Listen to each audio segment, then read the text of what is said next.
Praise the Lord. Good morning, everyone. Good morning. God bless you. God bless everybody. Panamama natin, Panginoon. Praise the Lord. Welcome to our first worship Sunday for the month of March. Panamama natin, Panginoon. Welcome to sa buwan ng taon ng 2025. Today, I just want to introduce to you our new sermon series for the month of March, Changing Soils. Pagpapalit ng lupa. Okay. So, napakita ko na design ng Panginoon sa buto. Okay, before yan, tayo po ay dalangin. O Diyos Ama, maraming salamat Panginoon sa umaga nito. Salamat ba na Espiritu, ang iyong pagkilos sa umaga po at ang nararamdaman. Nagsimula sa aming mga awitan, ang Diyos. Tuloy nga Panginoon, sana ay aming po nagbigay sa iyo ang pagpuli na marapat. Dalangin ng Diyos, kapatuloy kami maging karapat-dapat at masasabi yung handog sa mga ito. Daladala yung mga puso at buhay upang magkay sa mahina pasalamatan. Daladala yung mga ito, pinambuhay yung katapat na sa mga pinakakili. Daladala yung mga sarili at puso upang makapakilig yung mga salita. At sa mga ito Panginoon ay handa mga lupa ang puso ng bawat isa. Dahil sa pag-asik na yung mga salita, kami ay mamang ng mainang, buwan ng bago, at makatulong sa akin ng Diyos na ay sana magbunga din ang isang Kristiyan. Ay mag-ibig itago sa yung tikulan sa aking mga lalim ng isang malalim ng mga salita. Ito ay taas pa ng Jesus, kumilos ka ba ng Espiritu sa aking pag-ibig ng mga salita. Sa pangalan ng Jesus, Amen. Alapan ko natin ang Panginoon. Okay, changing soils. We talk about today yung lupa o soil. Kasi po ito yung nagtanim, lalo na ng pandemic. Simple din naging plantito at plantita. Diba? Challenge kasi yung pagkatanim, yung tinatawag doon na green thumb. Ano yung green thumb? Kapag nagtanim siya, sigurado magbubunga. Pero may mga tao na mga ibang pagka-green thumb. Pag nagtanim siya ng galing, sigurado. Hindi magbubunga away, diba? Pero ito today about lupa yung sa pagkatanim. Kaya yung take up. Yeah, okay. So, for this month of March, we'll talk about the 4 kinds of soil. Katanin mo kasi po, ito po the parable of the sower. Ito po ay i-mensahe ng isang pagsakan ng isang pastor. Kaya minsan hindi masyado na-emphasize sa bawat lupa. So today, we will emphasize the kinds of soil and the parable of the sower. So today, we'll talk about the bad soil. Okay.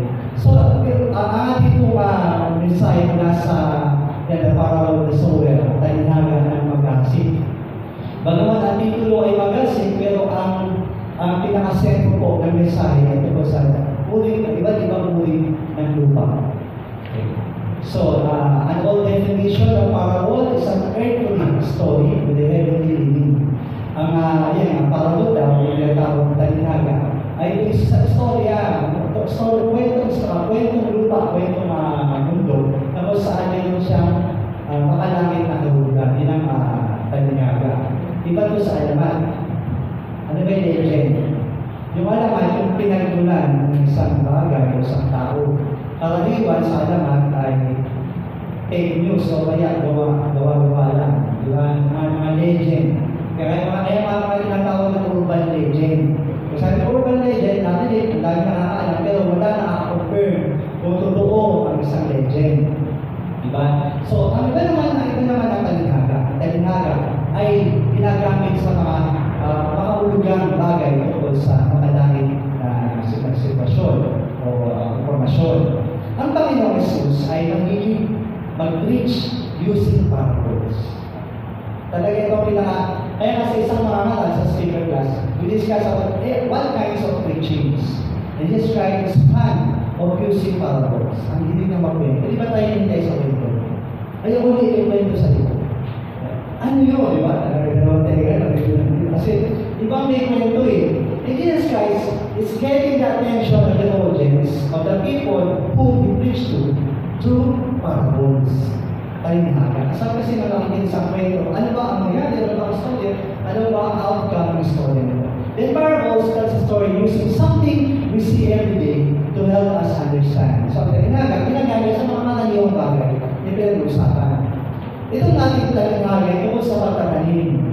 Kasi most of the Israelites, mga common tao, ang kanyang hanap buhay ay pagkatanim. Maybe Jesus Christ is living today. He will use the parable of the computer, the parable of the, di ba? More of technology ka ganyan. Kasi doon nakakalagay ng tao eh. So during that time, Jesus Christ used parables about the sower. Kasi most of his audience are farmers. So meron tayo, kapag tayo may makakausap na tao, majority kasi diba? So kailangan mong yung ano nila, yung interest nila, yun ang pag-uusapan. Kaya ba magsalita sa laban ng isang taong malutong? Doktor ang audience niyo. Ako patayin niyo, manginginig ka doktor. Nalagulo ko patayin niyo ko sa gitna ng isang taong mga abogado. Ano mangyari? Yung naging aware ka na, baka husgahan naman to, di ba? So, the audience, hindi yung inuulit natin yung ano ba ang paksa na pwede kong ikwento o ipahayag upang magkaroon ng interest sa mga tao. Jesus Christ used the parable of the sower of the kasi most of the audience sa parang sinakata niya mga magsasaka. Sa kanya, dali na rin siya. Okay, Jesus told parables because he wanted to change lives. So, bakit gumagamit ang Panginoon ng tihara para may mabago ng buhay? Okay, the fat soil, hindi fat. Fat, kasi may matabang lupa. Matabang lupa talaga, pang-play sa good soil. Itong fat, daan. So, ito kami yung lupa nasa daan. Tawag natin, di ba? Parang sa buhay, yung pinakit siya. Kasi most yung pinakit, yun yung tinatalatak natin papunta sa mga lugar na sa pamilya. So, ang ating message today, from Matthew chapter 13, dito 4, doon lang 18 to 9. Bakit dito 4? For yung parables, 18 to 9 interpretation. May mga parable of Jesus Christ sa gospel na ikinuwento niya, but kaya nilaman yung hanga siya, na ikinuwento niya, pero hindi ka rin. So this time, the parable of the sower was explained to Jesus Christ at chapter 13, verse 18 to 19. That's it. And he told them, and then takes the parable, saying, the farmer went out to sow his seed. As he was scattering the seed, some fell along the path, and the birds came and ate them. Listen then to what the parable of the sower means, chapter 13, 89. When anyone hears the message about the kingdom, and does not understand it, the evil one comes and snatches away what was sown in their heart. This is the seed sown along the path. So, Jesus Christ explained the parable. So, tingnan sa Tagalog, mas magandaan. Sila yung tinuwan ng Panginoon ng maraming bagay sa pagitan ng mga talimbagan. Dito, kapag kasama mo buong Panginoon sa buong araw, ang daming matutunan. Kaya nga sabi nga nila sa Bible school, yung tatalo-talo, si Jesus Christ ay mga apostles niya, nakatapos lang ng third year sa Bible school. Kasi 3 years as Jesus Christ, nagtulo. Kaya kung lang na isang taon, makapawing budget o yung mga disciples. Ano yung may sabi niya sa professor? Do you know, 3 years yan, kulang sa aking pagbilang. Pero kung kasama mo, 24/7, isang dahilan mo, baka doctorate ang hindi mo na-achieve na kalumuhan. Kasi, ito sabi ng verse 3, maraming bagay siyang ituturo. True? Parables. Sino ito mahilig kasama yung mahilig magturo? Hindi magturoan. Mahilig magturo. Kasi alam niyo yung mga tao matatalino, kumakagod yan sa mga tao matakwento. So, you know that wise people are good listeners. Nahilig naman kasi yung mga tao sa mga tao, ay kasi cool ha, hindi masyadong lumalago ang panunod ng tao hindi nakikinig. Kasi ang gusto niya, siya lang nagkasalita. Hindi na naman kayo, gusto niya siya ang nagkasalita. Diba dyan, hindi bilang sa'yo. Siya ang bilang. Siya ang bilang ng bilang. Ay, yung makinig sa bilang mo, diba? Pero ang mahalagang kasamahin, a good company are those people who speaks many things, lalo na informations and knowledge. Diba? Kapag pinag-uusapan natin ibang tao, tawag, Jesus. Kapag pinag-uusapan natin, kaya may sama kayo sa mga tao, pinag-uusapan ay mga information, knowledge, opinions, diba?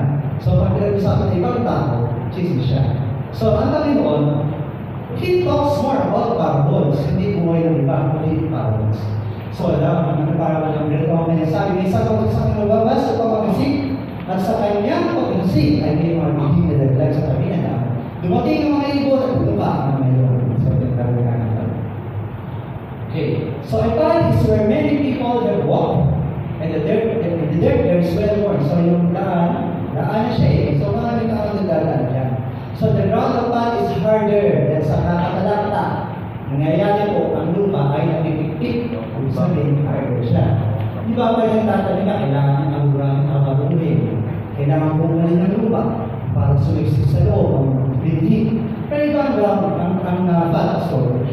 Dahil sa kakalaan ng mga tao, tumigas na siya. So, napipik siya, diba? Diba sa pagkatayo ng bahay, parang yan ni flooring, diba? Pinipik siya para siksikan doon. So, the ground path is harder than the ground on either side of sa mga paligitan. Mas malabo. Pero yung path soil, matigas siya. So, the more people walk on the path, the more packed down the dirt becomes. So, mas siksikan siya. So, the seed that fell on the path could not sit down on the dirt. So, yung mga binhi, sabi ko, kailangan bumuli ng lupa para pumasok sa loob ng binhi. Pero dahil siya ay bad soil, napipik na kakalakan ng mga tao, nakatapang. So, ang binhi talaga doon ay hindi pumasok sa ilalim ng lupa. So, it's a seed down in the dirt. So, before the seed could even take root, some birds came and ate the seed. Pag lumaman na siya tumubo, dumating ang mga ibon, at siya ay tinuruan ng pag-ibig. So about the process of seed germination, pagtatanim. So yung mga nagtanim pa. So na ako, tatay ko, nanay ko din. Tatay ko pag nagtanim, nilintang siya. Wala kaming lupa. So pakulan lang, semento, tapos yung aming mga pala, binigay niya ng mga paso-paso. Ang galing niya magpatanim ng mga bulbs. Kaya ang flower, paano ko, babae ng tatay, pero tatay ka nagtanim. So, namatay nanay ko, nakamatay na lang. May tips siya eh. Paano alagaan na lang nila? Alaga sa dilig. No? Kinakausap niya yung mga bulaklak. Kasi sa kay nanay ko. Kasi ang daming rose na marusap. So, but the process of seed germination is what we call, it's a nature's work. Ika at ginagawa ng kalikasan. So, kalikasan naman ay hindi animals. Okay, so the seed germination. So let's look at how the seed grows in the plant. All seeds contain nutrients. Bawat seed, may mga energy inside of the hard protective coating ng mga seeds. First, the seed is buried in the ground. When the seed is in good, soft, warm soil, it sends out a little root that goes down into the soil. Observe niyo yan, kasi sa lupa nagaganap ang germination. Pero sa science sa high school, sila nagpabiligan ng project na munggo, bababan mo ng galing, pinabukasan. Di ba? May mga shrubs sa yung anak ko talaga yung dala-dala mo. So munggo, bilis, overnight. So nakita mo yung munggo lang, unti-unti na nagkakaroon siya ng mga shrub. So, ito yung nagaganap sa lupa. It sends out a little root that comes into the soil, yung na yun, tapos sisisig sa mga sa lupa. The root starts to breathe up the nutrients that are in the soil. So, yung mga organ na yan, kinukuha niya yung nutrients ng lupa. This gives the teeny, tiny plant more energy. It gets enough energy to start growing. And then, a tiny stalk starts to reach out of the ground. With the sun shining on the stalk, and the nutrients going into the root from the rain and soil. So more roots grow, the plant begins to strive or to grow. So may mga process, di ba? So, nature ang nag-itimor para tumubo ang mga halaman. Yan ang seed germination. To interpret our parables, the sower, ibang hasig, represent the person who shared the gospel. Ang mga hasig, ito yung taong nag-share sa talents. The seed represent the gospel. Do you know, in the Prosperity Gospel Church, they talk about the seed is about offering. That when you plant, it grows. Nakabuhay po ng message. You know that the parable of the sower is a harsh message. Pang-review to sa mga taong nakikinig. But you know, the prosperity churches and prosperity gospel preachers, they use the parable of the sower in a lighter sense. Hindi pang palilimutin ang patawa ng puso upang pa-encourage that when you plant more seed, the more blessing to come. Amen? Bakit na ako nag-plan? So kaya doon, yung tawag doon na seed of the word. Basket. Pwede lang yan, makikinig ako na nandun. Kahit ang mga neighbors na nag-edition. Pero yung seed of the word, isang basket yun. Doon siya, tithes and offering, tsaka kayo. Tithes of the word. Tatlo yun. So, ito yung in-church na pinuwi. Particularly, yung seed of the word, kapag naglagay kayo, automatic doon, mapupunta kayo pastor na nag-English. Yan ang seed kayo. Ay, gusto ko naman pastor. Gagaling ako every Sunday pa ang pastor na nag-English. They preach about the seed. The more you seed, the more seed you sow, the more you live. The more nakakain ka. That is the prosperity. They use the parable of the sower in terms of prosperity, blessing. But you know today, you will hear that the parable of the sower is about a harsh word to rebuke you, to rebuke the people who will hear these parables. So the seed represents the prosperity. Yan yung iniasip natin, hindi yung pera, hindi yung offering. The soil represent the soil. Soil ito yung puso ng tao. So, but this time, we will be specific to talk about the God's soil. Yung lote, yung lupa na nag-usapan natin today, it's about yung lupa, pusong nagbabadya ng isang pusong matigas. Pusong bato. Bakit soil? Laki soil yun. Pero ito, pusong matigas siya. Kasi nga, nabibigay siya. Tumitigas siya. O mag-aaralin ngayon na. What represent the bad soil, meaning represent a hard heart, puso matigas. Tragically, the bad soil represent a heart that has not been penetrated by the Word of God. These people are not saved. Ang lupa na daanan, na nasa daanan, ito yung mga puso ng mga tao, hindi pinapasok ng salita ng Diyos. You've been there. I've been there. Na kapag nakarinig tayo ng salita ng Diyos, ay awkward. Kapag nakarinig ng salita ng Diyos, ay baduy. Diba? When many people heard the word of the Lord, they ignore it. There's no sense of touch and power from the words of God. Because, walang dating ang salita ng Diyos. Hindi makapenetrate sa kanilang puso. So these people, tragically, are not saved. Sino naman tao na ligtas na hindi nakikinig sa salita ng Diyos? Sino? Wala? Meron! Magnanakaw sa Diyos. Pero you know, hindi siya nakatensya, hindi siya umatin ng church, hindi siya nag-tithes, hindi siya nag-serve sa Lord. You know, during this crucifixion of the cross, narinig niya ang mga salita ng Panginoon.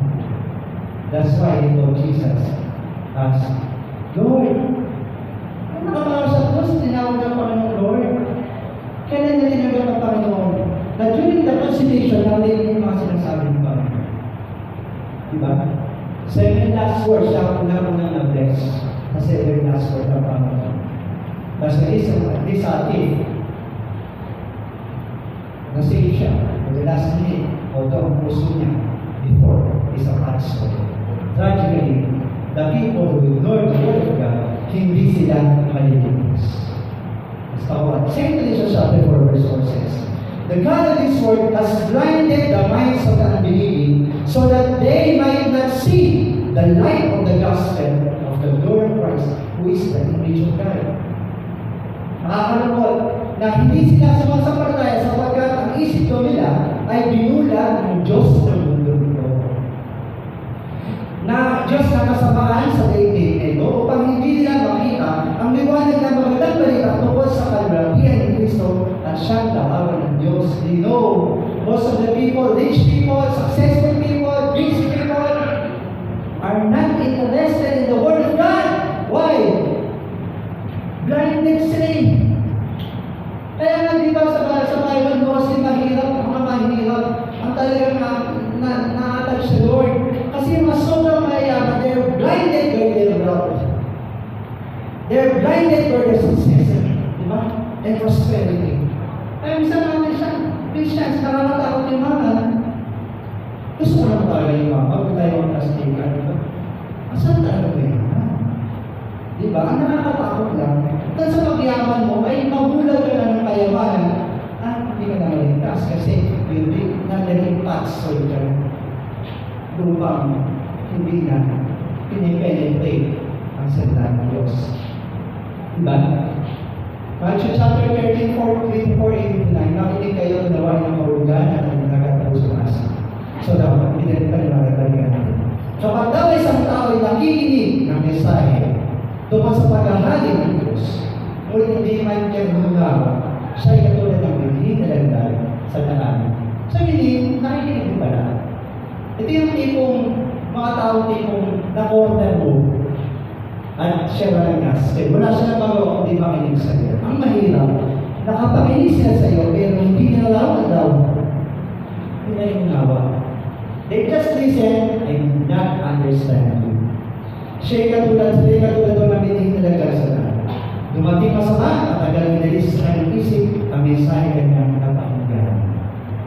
So, hindi mga delikadong pinirich mo, yung tao lang hindi naman sila puso. Pag talilo sa iyo, nawala na. Hinago na ng tao. Kaya gigil na gigil ang diablo sa mga Kristiyano na share ng gospel. Kasi kung nataunan yung puso ng tao na siniran mo ay matabang lupa, for sure, masisave.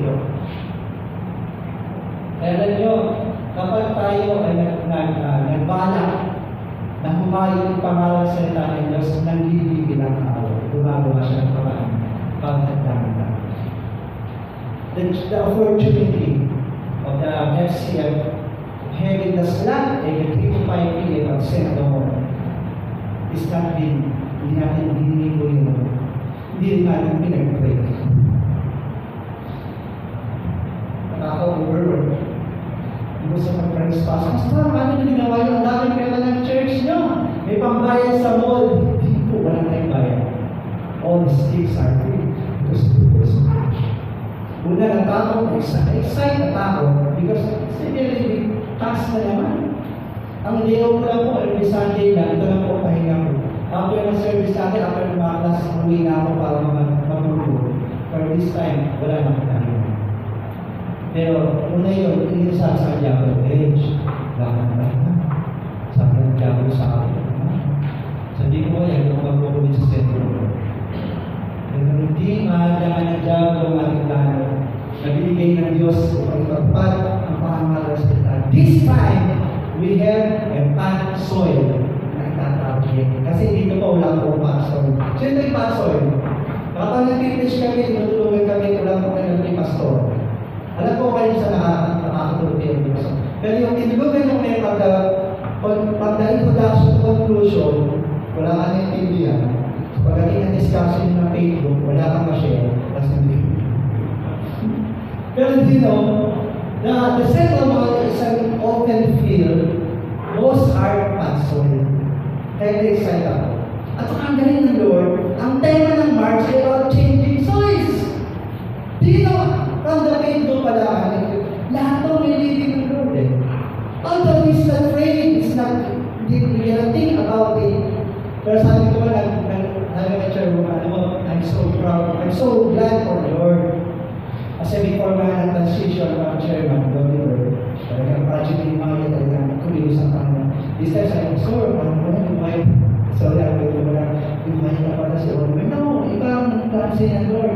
Chairman, discipleship tayo, kasi tapos na ang project yung mga yan. Okay na si sa loob.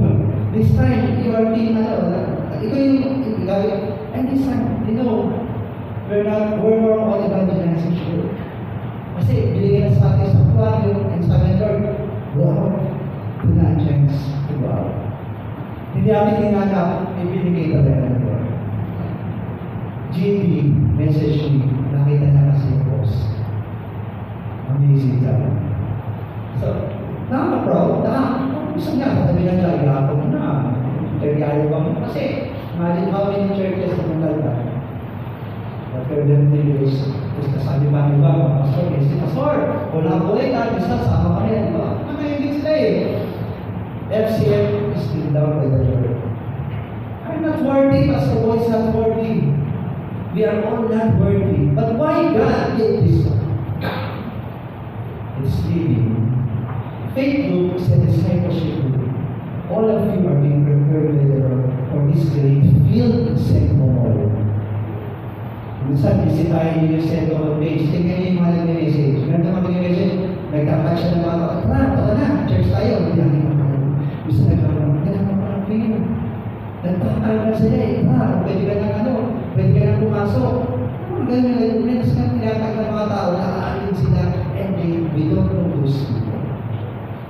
Kaya sabi ko pa sa kinilin ng lives na gabi, hindi na nag-sink in ako. Hindi na nag-sink in, pero this fear is not of the Lord.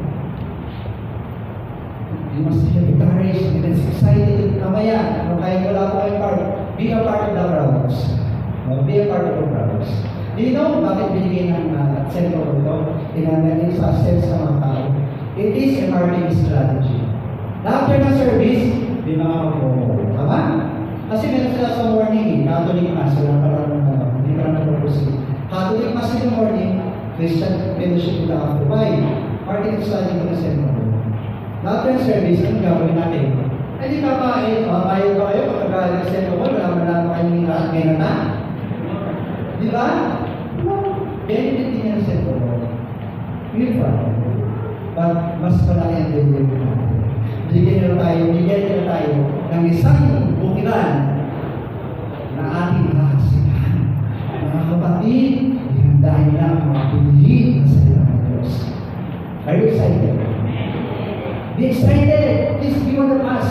It is a calling, it is a moving of the Lord on FCL. It's a moving of the Lord FCL. The biggest communication problem is we do not listen to understand, we listen to reply. Ito yung kasama, ito yung kaya na komunikasyon eh. Kapag meron tayong mga problema, mga balitaktaran, mga issues, ang problema sa atin, hindi tayo nakikinig. Di ba? Yung tao, salita, yan sila napakinggan. Kasi, sige, kung salita ka, tapos mo, patapos ka na, eto. Yung salita mo, hindi nakabati sa sinabi niya. Kasi may sabi ka ng opinion. No? Bilis, gano'n, sige, sige. Pag-ilayan kita yan, di ba? We listen to reply. Ito yung mga maling komunikasyon.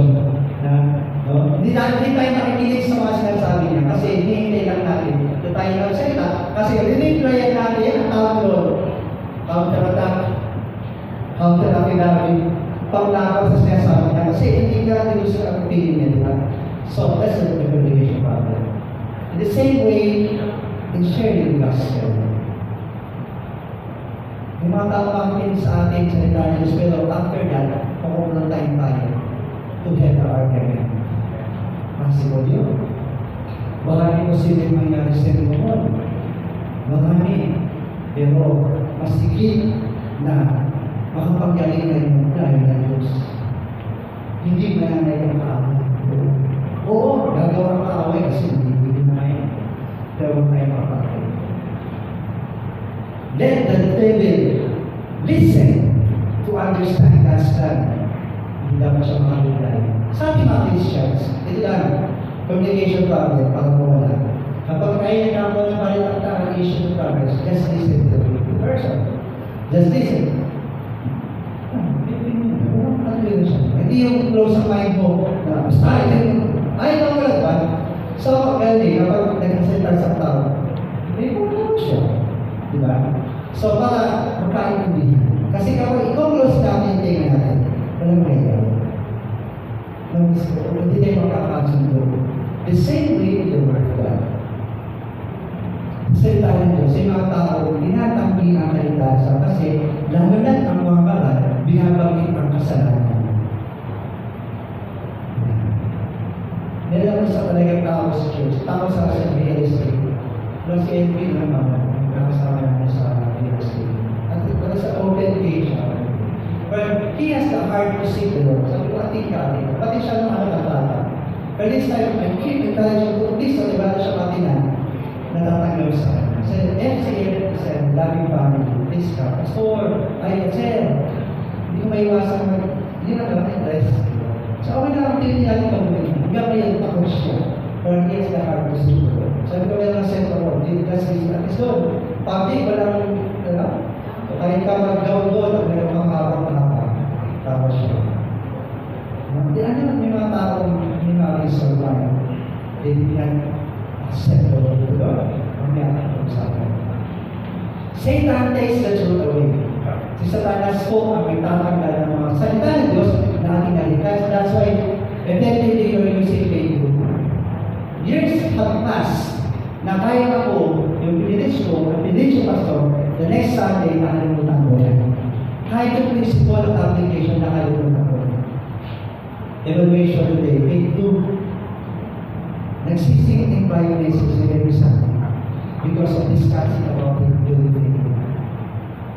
Kasi napag-uusapan natin, ano bang bagay na narinig at pinag-usapan natin tumindi mo sa puso ko yun. Pero narinig ko lang, pero hindi natin napag-usapan, madaling mo. Ito ang ginagawa ko sa tanas. Ako pinakakita yung salita ng Diyos ngayong Sunday, paglabas ko pala dyan sa pintuan ng church, pinakakita siya. Kahit yung title, nakalimutan mo. Title nga, yung kakalimutan, yung nire-review sa title.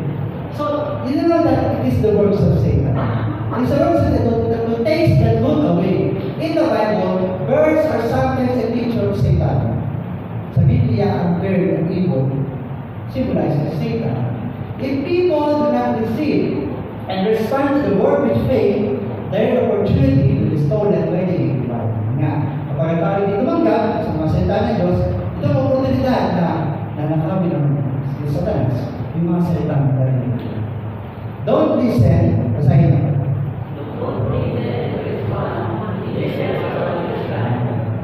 Makinig kayo, huwag kayong makinig para lamang mag-reply, but just listen to understand. Kahit sa mga communication natin, so bago tayo magbigay ang sarili opinion, pakinggan muna siya, pakinggan siya. Punto, ipipin mo na talagang yun na siya. Okay, what causes a hardening in our heart?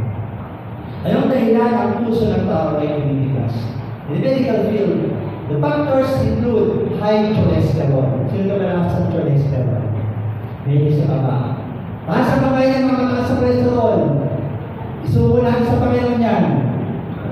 Dalang nangyayin yung offering para masak natin yung cholesterol.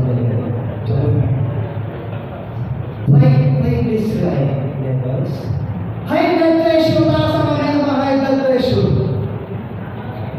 Isubo natin sa Panginoon yan. Smoking.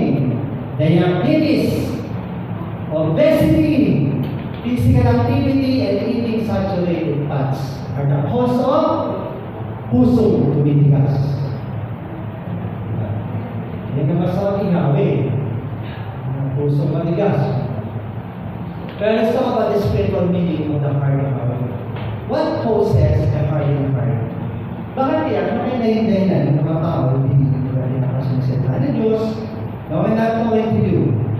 So you may identify yourself what kind of soul you are during the second, the third, and the fourth Sunday. Today, wala dapat. Kung meron sa inyo ngayon ganito, halika dito, magpapag sa Panginoon. Wala kayo dito dapat. Ito mamaya, tatawag ito mamaya sa sentro, but for sure, marami dito. Magdadaan ka namin. Please pray, intercede for us. It causes a hardened heart. Number one, experiences. May mga tao tumigas ang puso dahil sa kanyang mga karanasan sa buhay. Kabiguan, kawalan, kamatayan, kataksilan, lahat ng ito sa pasang kamay ng mga nagkaroon ng karanasan. So, dito ang ginahasap. Isa pa ito. Kawalan sa sasabuhan. Sila ito ang pinutangan na hindi namin naya. Pasa ka namin nagkaka, sister. Pray natin yan. Di ba ba? Tapos, ano ba magiging dahilan ng mga experiences na yan? Magbabago ba? Di ba? Yung dati ang bait-bait mo na, ngayon, sama-sama mo na. Kasama ng boss ko, yung boss ko, natin 17 yan. Doon yung younger time, kasi bata, 40 years old pa lang, kasama ko na yan, siya yung pangalan sa akin. Napaka-giver niya, very generous. Alam niya, may 17 na siya, kabalik na, very thrifty, masungit, sobrang, ang ibang-iba ugali niya. Why? Because many people abuse him. Ang dami umutang, hindi siya binayaran. Sinamantala ang kanyang kabahitan. Kaya alam nyo, talaga sa mga babae, kapag inabuso, ang nangyari? Masama ng ugali. Hard. Huwag na masama. Pag-sabi natin siya. Ganda lang natin eh. Sabi ginagawa ko, nakaka-relate ako. Kasi dahil ko hard. Either bad or good experiences can harden one's heart. Hindi lang masamang experience na nagpapatilis sa puso. Kahit ang mga mabuting bagay, yung sobra ka ng imama, sobra ka ng maalma, sobra ka ng malusog, nakapagpapatilis sa puso yan at hindi na kailangan ng Diyos sa buhay mo. Tama?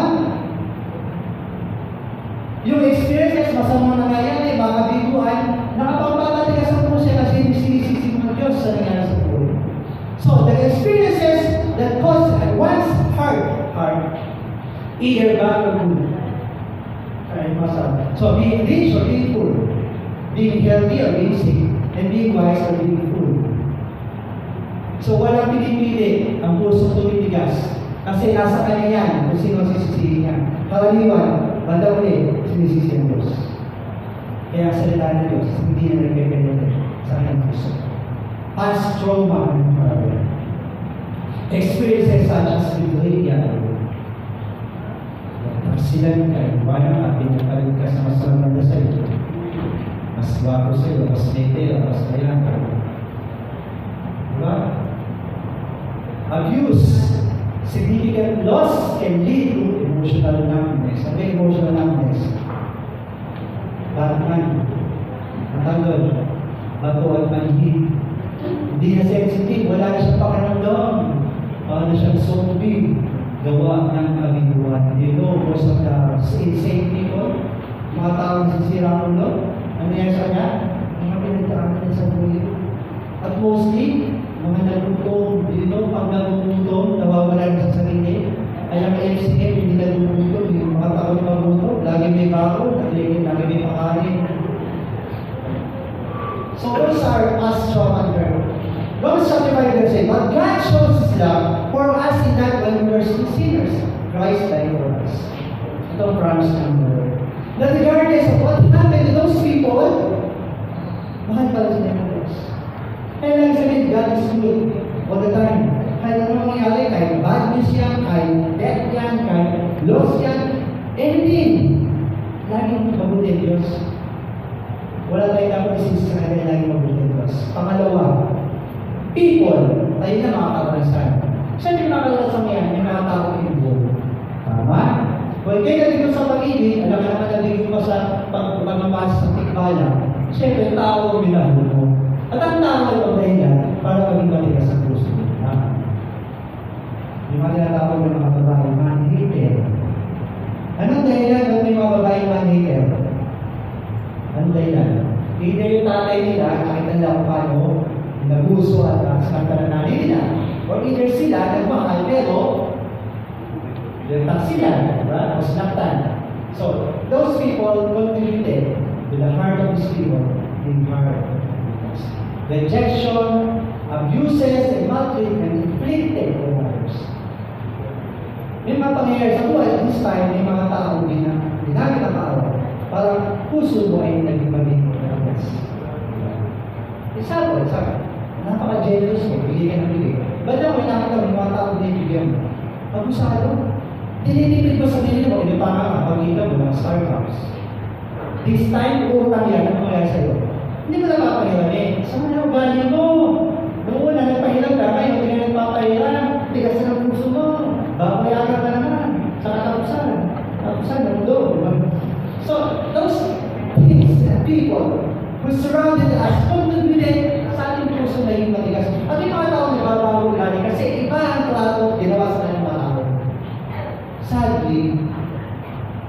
determination ng kanilang karakter. Kasi contribution naman. Kaya nakasalita nga yan, follow ang ugali mo at trato mo sa amin. Yun ang itatrato ko sa'yo. Kung mabay ka sa akin, mabay ka sa'yo. Kung palasa ka, palasa din ako sa'yo. Kasi gano'n tao eh. I work, I do for you. Pero siyempre sa Kristo ng Biblia, huwag natin gantihan ang masama. Ano ba huwag ng masama? Huwag gantihan natin ang masama. So those people contributed the hard heart, and they sold the anger and bitterness. Yan. Kapag may puso ka, hindi ka pa nagpapatawad, o puso ang po, dahil paano unang panikopong-kopong, buhulang halong pati sa lumang baboy. Karamihan sa mga babayan, mga historians, o sino ka lalaki ng mga historians? Dahil pag nakaraan na, nagkausap na, anong pa rin. Kaya puso niya, malikas kasi hindi napapalaya. No? Anger and bitterness. Ano ba? Harboring anger. Hindi yung nag-iipon ng sama nito. Iniipon yan, hindi na natin yan. Iniipon sa bangko. Hindi kayo mapuno. Pag napuno na yan, hahagis na ang kutsara, edor, lalo, kasi napuno. So harboring. And resentment, mga, yun na, kasama-sama yan eh. Can gradually harden the heart. Mga unforgiveness, dahil hindi sila namin para lumambot ang puso. Or less, yung mga salita nito, hindi tanda sa inyo. Anyway, time to time, we Christians, you as believers, minsan naging pastor din. Diba? Sabi, may mga tayo sa pagkakatabi ng kanila nila, pagpupunin dyan, hindi yung pinapansin sa salita ng Diyos kasi meron kang pinigisip, meron kang talatala sa puso mo, by the word of God, ayun, di ba? So, time to time, naging pastor tayo. Kaya yung mamaya question sa Facebook.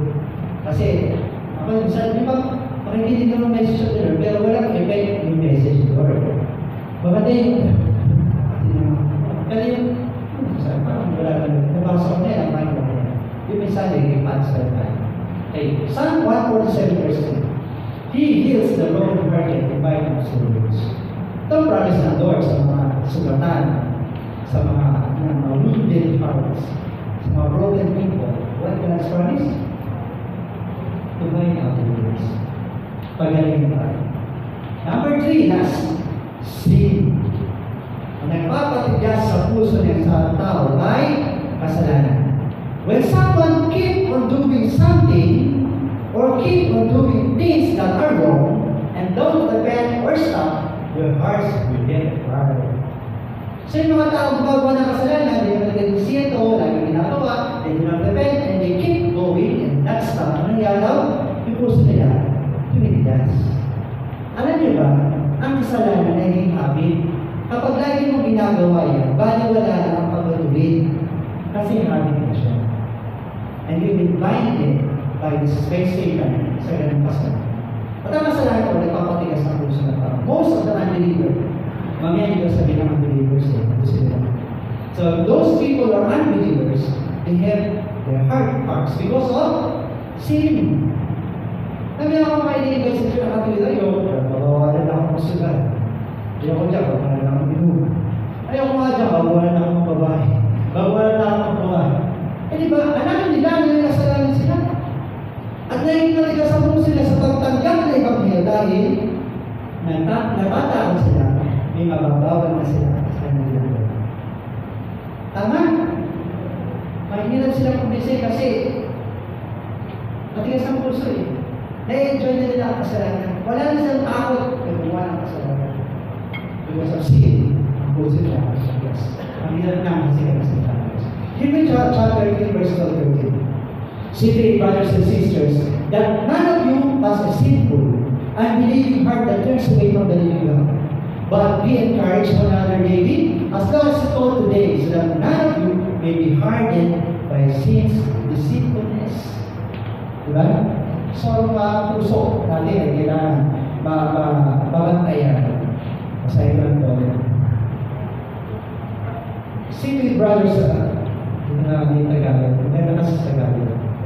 Kaya mga kapatid, ingatan ninyo huwag magawa ng sino man sa inyo ng pusong masama at walang pananampalataya na siyang maglalayo sa inyo sa Diyos na buhay. Sa halip, mapaalalahanan niyo araw-araw habang panahon ay mga taon pang ngayon upang walang sino mang madaya sa inyo ng kasalanan sa kayo maging matigas ng puso.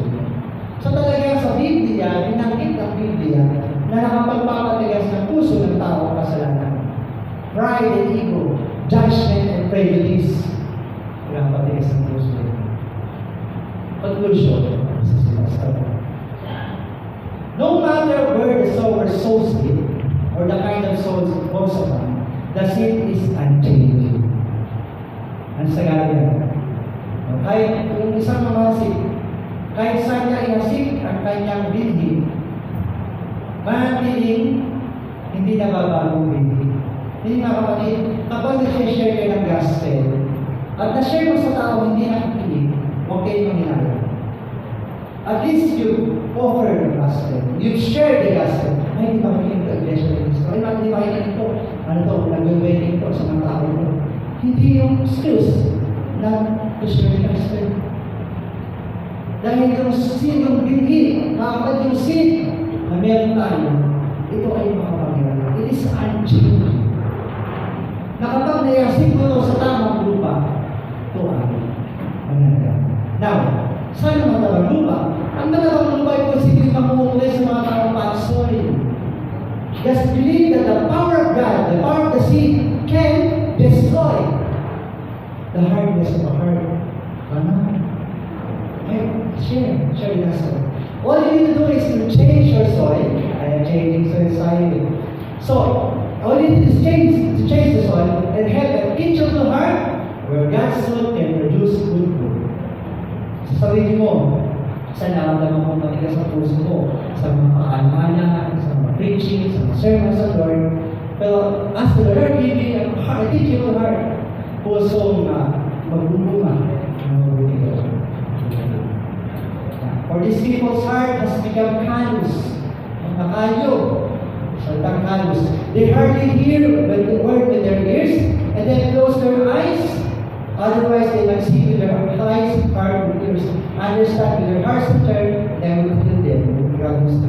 Sapagkat naging mapuro na ang isip ng mga tao ito. Mahirap makarinig ang kanilang mga tainga.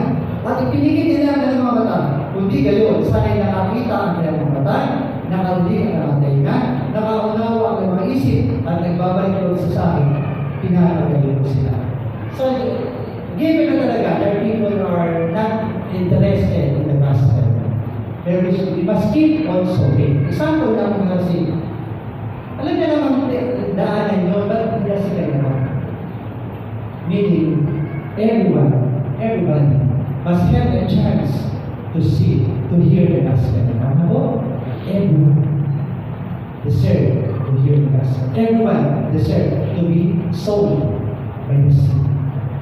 Take those use this question. The next question, are there instances that you resisted the rebuke and the revelation from the Word of God, especially concerning your sin? Sa bagay na, nag-resist kayo kapag nabanggit ng Panginoon sa pulpito, sa aming devotion, sa aming pag-aaral, yung kasalanan. Isa nakaka-resist yan. Application question, how can you learn to accept rebukes? How can you learn to accept correction from God's Word without being offended and being defensive? Yung mga tao may kasalanan na kayo ay pagkabi na kasalanan na nangyayari, na-open sila. Pastor, pinatapangan ito. Ano po ako yun? Tapos open. May nagpaliwanag. Yan. So sa ating faith group, pag-usapan natin. Paano may iwas na huwag kang maging okay ba mo? Dapat kayo tostado. Pusong tinapay na ba? May tinapay na totoo. Dapat gano'n. Hindi mo. Para pag tinitira namin ang salita ng Diyos, hindi ka nagtatawag ko, hindi kayo nag-defensive. Okay. Mahal po rin ang Panginoon. God loves you. So to provide this question, I ask Pedros to please contact me with the 2 questions para natin yung ma-absorb, sink in ang message ng Lord sa mga. Let's rise up. And sa meditate the word of the Lord from His name, changing souls. Thank you, Lord Father, for this wonderful message. Salamat. Napaka-ganda kami na nangyasay sa akin. Tuloy nga Diyos, kailangan namin ihanda yung mga puso mataba, upang nakasalita mo Diyos na ihasi sa amin ay tumubo, maging masigasig na Kristyano kami ang Panginoon, na na masaya. Lord, we pray for this morning. Lord, bless these people as they hear the word of you. Panginoon, sana yung isang buhay namin ito as we contemplate it, as we devote to during our faith. Sana Lord, sa labi namin ay masarili who we are, ano kayong klaseng lupa sa inyong mga. Lord, all of this we pray, in Jesus' name.